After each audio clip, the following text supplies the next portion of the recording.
sagade na inni ofiisaayyuu Waaqayyo isa uumeef sagadaaf jechuudha. Waaqayyo isa uume Waaqayyo koo jedhee kadhataan jechuudha. Wangeela keessatti Yohaannis Wangeel keessatti boqonnaa 27 lakkoofsa 20 lakkoofsa 17 irratti Waaqayyo koof Waaqayyo keessanii kanaaf Waaqayyo koo gaafa jedhu Yohaannis meeqatti? 20:17 irratti Waaqayyo koo gaafa jedhu inni Waaqayyo qabaa jechuudha. Of biraa qabdaa Wangeel? Eeyyee 20:17 sa?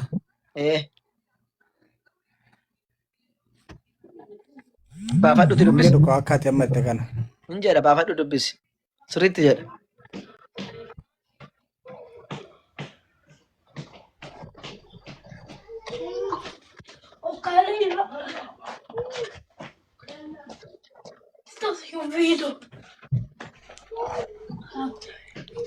Yalla, Abdalla ruru. Ayyee. Hin jedhu.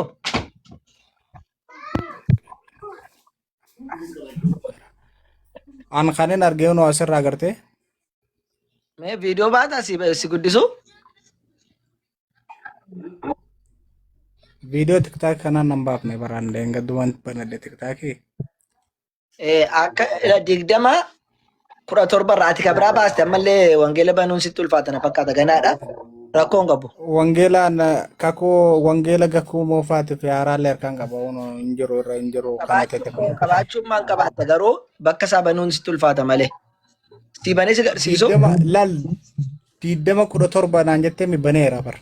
Mee bani agarsiisu mee nama meeqa qabda akkam sin baafna viidiyoo? Oo reeftu koo qabda hin qabdu. Ayyee. Maal jedhamee ati dubbisiree achirraa ana sararaan ilaala. Banee si agarsiisu moo akkasumatti dubbisu? Ayyee nagarsiisa rakkoon qabu. Ayyee qoy viidiyootti sii qaba. Warri iji keessan moo iddoo tokko dhaabbanni mana keessa olii gadi lallaalidhaa kaameeraa yeroo tokko tokko nu utaala. Ayyee.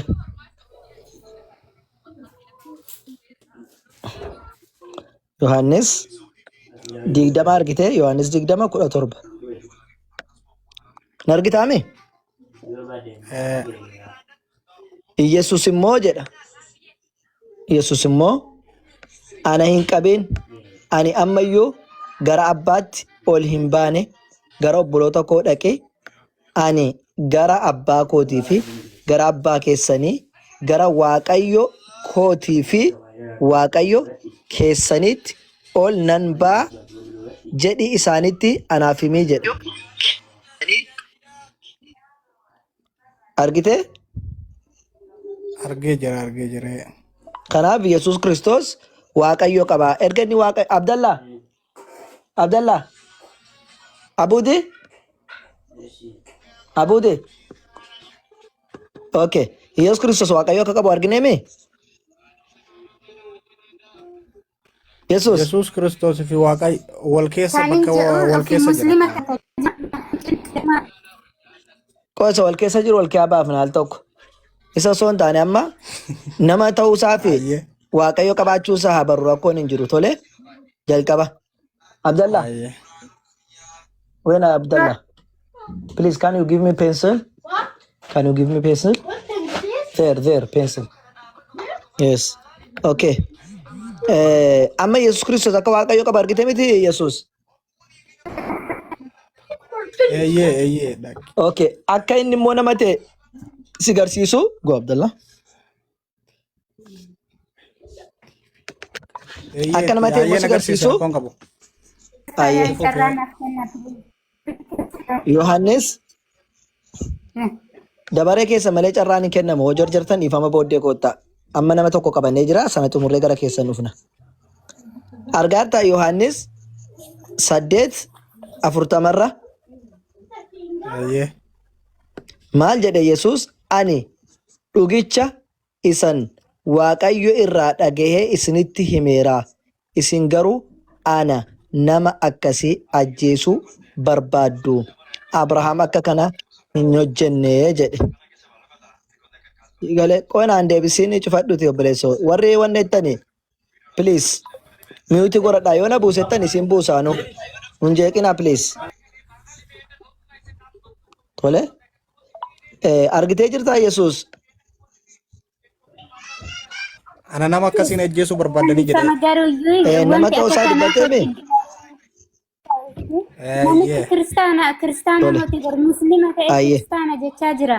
Ammoo Wallah akkasii miti. Ati akkas hin jedhin kaa'oo tun ta'uu Sobaya saboonni. mucaanan kiristaana ta'e raasiniin jechaadha. Islaamummaa keessa qoosaan akkasiin jiru. Kiristaana ta'e rannaan islaamummaa keessaa iyyuun ba'a. Ofii isaa iyyuu.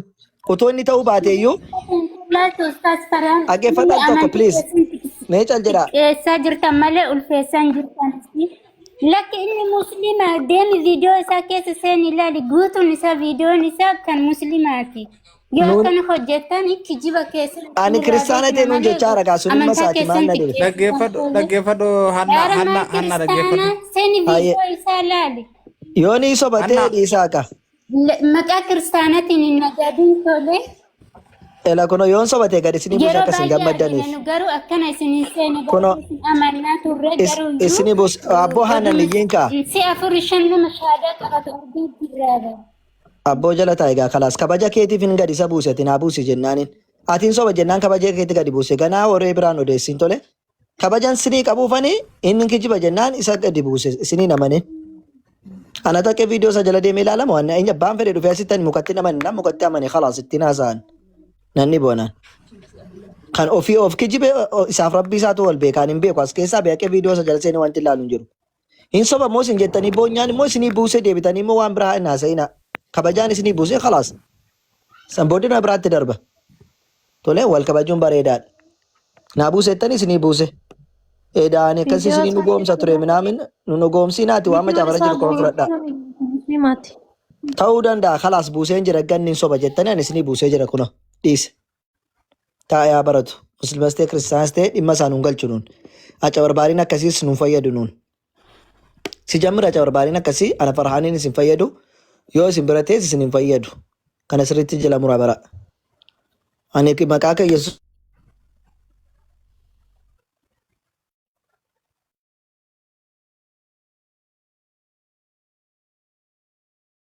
Amma eenyu waliin dubbadhaa obsi namni si dura seenee jira. Al tokko na dubbisiime. Namni si dura seenee jira sin dubbisu. Al tokko bicha na dubbisi. Iddoo jalqaba Yohaannis. Nama si dura jira cufadhu maayikii kee please. Ati maal taanaan si dubbisa warra kaan dhiise? Ayi jechoota garaagaraa Tasuu jirtaa? keessaa dubbistu. Gadi siqii dubbisi malee. Amma dijjami tokko dubbisime. Bakka isaa qabadhuti booddee haasofta bakka isaa qabadhu taa'e. Gaaffii booddee irra na gaafadhu waan qabdu.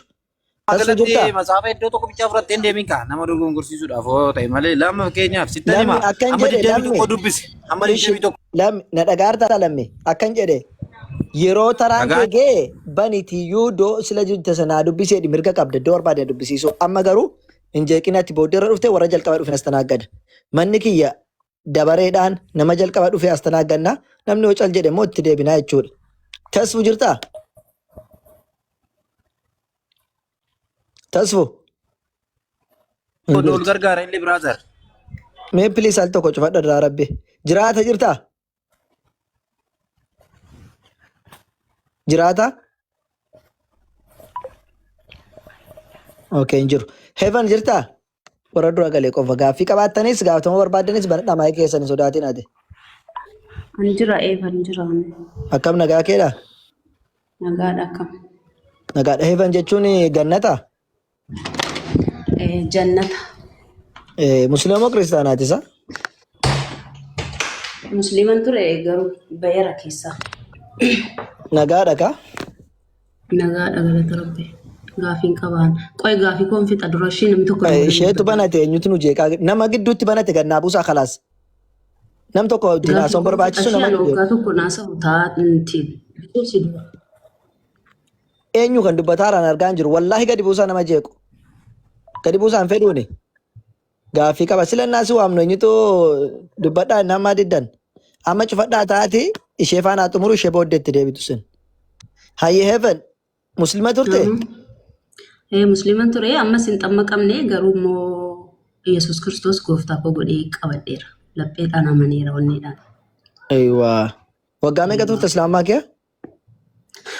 Waggaa 28. Islaamummaa keessa? Oh, maashaallah. Waggaa 28 keessatti rabbiin kamiin gabbaraa turte? Wallaahi hin barre. Maalan beekame hadha yoo beektan nutti maatii nu deebisame. Okay, cal jettee kee turte? Cal jedheen keessa ture. Ergan keessa ture ka'eeniyyuu akka nama dammaqu naan dammaqee of ilaalu dubbichi waan Okay. ta'u miti. Waa Akkan qaraateetta? keessaa bahee gaafiin qaba gaafiin adeemsitu Waa gaafata. qaraatee turte ishee? Gaafiin qaba. Ishee quraana Qareen qaraatee? turees. Qoyka. Quraana tartiiba salaataa tartiiba islaam dhaggeeffadhu. Na jala namni tokko akkan dubbanne ishee gaafii gaafadheen ba'an asirra ta'e iyyuu numme. Illaa Warra gaayi tasfuu gaafattu gaafata. gaafii koo Tasfuu? gaafatadheen ba'an. Adiraa obsaa warri kaan. Hayyee. Tartiibni islaamaa shani miti arkaan al-islaam. Ishee. Arkaan al-islaamii arkaan al-imaanii tartiiba salaataa beeynaanii nu islaama giddeetaa miti. Quraana affazuuni giddeetaa giddaajii wayii nurra hin jiru. Hin beektaa Quraana ree booda isaanii? amma ammaattis qareera. Quraana booda amma juuzii tokko qareera. Ikkoo hin beektaanii ree isaan arkaana islaamiin hin beektaa? Beeka. Isti tokko keessanaa jedhi isa jalqabaa? Lakki hunduma sii jedha. Hayi jechuun isa tokkoo jedhiti hiika isaa natti himta dheen hiika isaa natti hima. Al-awwalu shahaadatu Allah ilaaha illallah. Iqaama salaat. Ishee. Itaawu Shahaadu zakaa. an laa ilaaha illallaadha? Waajjul beeyti humna istaxaa alayhi sabila. Dhaggeeffadhu kan marrattan gaafii qabaan. Kana qofa miti qaama abbuleetti irra dabarte. Sirreessi Maalan gaa? irra darba? Sirreessi gaa? Harkaan Awwalli islaamaan shahaadaa. shanan jettee? Shan. Shan isa jalqabaa dhime sirreeffadhu. Awwalli isaa shahaadaadha. Jedhi kaa shahaadaa maal? Shahaadaa jechuun maal? Shahaadatu Allah ilaaha illallah ashhadu anna Muhammadan Rasulallah Muhammadan Rasulallah hin dhiisee kanaafi Maal jechuun isaa maali? Tole maal jechuudha hiikni isaare? hiika isaa dhiisiiti hangaafichaan si gaafadhu naa deebisi hiika isaa hundumayyuu sitti nima yoo barbaadde. Natti mi kaasan siin jee natti mi jedheen hiikkoon? Awwalli shaadaa Muhammaditti bahu rabbiin tokkoonfatanii shaadaa immoo Muhammad Rasulallah jedhanii itti amanuudha. Ikkoo rabbiin tokkoonfatanii jechuun maali? Sirriidha Rabbiin tokkoonfatanii rabbiin tokkoonfatanii jechuun rabbiin maali? tokkoonfatanii rabbiin tokkoonfachuu jechuudha qamaan afaan Oromooti miti moo kun? Okay, rabbi tokkicha malee hin jiru jechuudha jechuu keeti isa malee dhagaa haqaan gabbaramu hin jiru jechuudha. Hayyee. Rabbiin tokkoonfatanii Muhammad Rasulallah immoo Rasula Rabbiiti jedhanii amanuudha. Hayyee. Kan lammaffaa? Shaadaan jechuudha shaada. Ishee. Harkaan ni maanaa? Akkasiiti. Akkasuma sirriidha. Harkaan ni maanaa? Kanan fixa walii gadi nan jeeqinii kanan fixa. Deebii kana naa deebiftee namni siifan qaraa ammaatti qareera sii jedhaara quraana. Ishee. Itti fufi. Namatti hiitanii nama gadi hin darbatinaa. Ishee Namus hin darbatu abshir geeftii koo namus hin darbatu ati daba qabaannaan namus hin darbatu. Nuyyuu simbira turreerra silaa. Heaven. Kanaafuu naanii na dhaggeeffadhu waggaa tokko naa sa'uutiyan. Ishee heaven ila akka gootu wal kabajaasuuf na wayyaan isi kadhadheessi fide wal gaafachuu dhufnee mee? Kanaafuu natti hin baay'isin jechuu kooti gaafii. Naa xiqqeessii baay'inatti hin baay'isiin jedhi malee kabajaan haasofte si wayyi namni si buusu tokko hin jiru tole kabajaan haasofnu abshir hayyee. Ishee abbaa koshee. Itti fufi hayyee. Amma tartiibni islaamaa jechuun Ijoolleen komantii akkan cufu nan godhiina. Please nagaa qofa barreessaa istikfaara barreessaa. Waa'ee kee miti anatu barbaadeeti waan biraadha. Yoo barbaadde istikfaara barreessaa yoo barbaadde waan biraa barreessaa. Please. Waa'ee keetiif miti ani akkasumatti jedhe komantii akka jimjanii waan hin taane barreessine hojii isaanii harka sa'aatii isaanii waan hin taane akka hin fidneefi malee intiriif miti ajirii akka waan itti argatan barreessan jedheen hayyeetti fufi. Yoo kana immoo wanti ittiin taap godhaa asirraa nu darbata nama koo tokko wayii jira komantii barreessuudha taap godhaati 100 hin guunne isa kheyrii isinii qabu. Hayyeetti fufi haadha. Tartiibni islaamaa hoo shanii.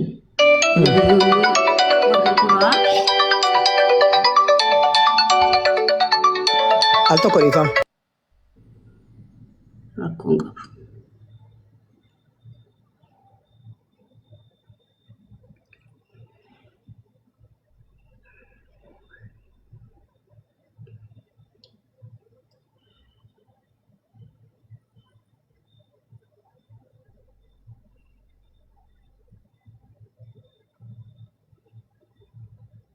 Dhiifama ishee nagaama heeban. Rakkoon qabu abbaa koo. Ishee itti fufii giftaayyee. أركان الإيمان أركان الإسلام شني ترتيب إسلامات يمتيكن لكن ترتيب إسلام متحركان هذا مملي أركان الإسلام ترتيب إسلامات جوني بناء أساسي أتوبا إسلاما utubaa islaamaati malee utubaa islaamaa yoo ta'e islaamni kan irratti ijaarame miti. Islaamni kan irratti ijaarame nabiyyoonni warri duraa amma nabi Yuusuf, nabi Yaaqoob, nabi Ibraahim, nabi Nuux, nabi Yaahiyaan, nabi Isaan, nabi Muusaan tartiiba kana qaban hoo isin eessaa fiddanii nu barsiisaa turtan? Ergi islaama jettanii jechuukooti. Gaafiin kan koo kuni isa isin islaama jettanii irratti sobdaniidhaaf ani isin gaafadhe. Dubbichi soba waan ta'eef yennaani waa tokko irra dibuun qabu waa tokko waan amma chaachaamuun qabu dubbii sobaati. Maaliif ergi binaayaa islaamaa ta'e jechuudha ergi agaarta dhagaan jiru. Agaan jirtu taanaan bara dhugaa gurra kee arraba dhiisi waan barbaade gaafadhu sin jennaan. Hin sobdanii maaloo jettanii amma reef dhagaama sagalee kee tureef dhagaama. Otoo dhaga'uu baattee maaf achi akkasitti nagaan si gaafadhu jedhati hin sobdanii maal jettanii maal si gashe gaaffiin qabaa gaaffii kun adeemsaatti gaaffii kee dhiyeessu arraba dhiisi. Bara ati yoo jahannama galte nu waan tokko nu galchu feetu bu'uu dandeessa garuu arraba nu narrabsiin kabajaan si galchine kabajaan nu gaafadhu gadi bu'u khalaas waasiin jennee. Sagalee keetu hin jiru eenyu nu gaafadhu sagaleen kee hin jiru ture reef deebi'a maam nama rabsitu. Maanu arrabsi ta'uu sagaleen koo dhabame iyyuu ati soba keessan kijiba keessan jechuu dhiisiti kunkunoo hin jiru nabiyyoota duraa keessatti har'a isaa fiddanii kana nu barsiistan isaa fiddanii kana jettanii gaafadhu malee soba keessanii maaloo keessa waan jedhamu dhiisi. Kana jechuun bar amantii koo arrabsaarta ana farhaanii miti kan arrabsaartu. Wallaahi narrabsu har'a miti boruu narrabsu ani. Uummata keessaa dhaggeeffadhu obboleetti akka waan namni si arrabsee mana si arrate wayitti adda warrabsaarta. Lakki wallaahi nama narrabsu nama raadhamu.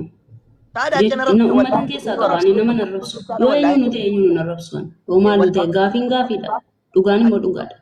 Amma keessaa baatee akka gootu yoo keessaa baatee taate elaa gaaffiin koo kana deebiin keessan maalii jedhitiin gaafadhu si deebifna yoo nama dhuguu barbaadu dhugaa barbaadu taate.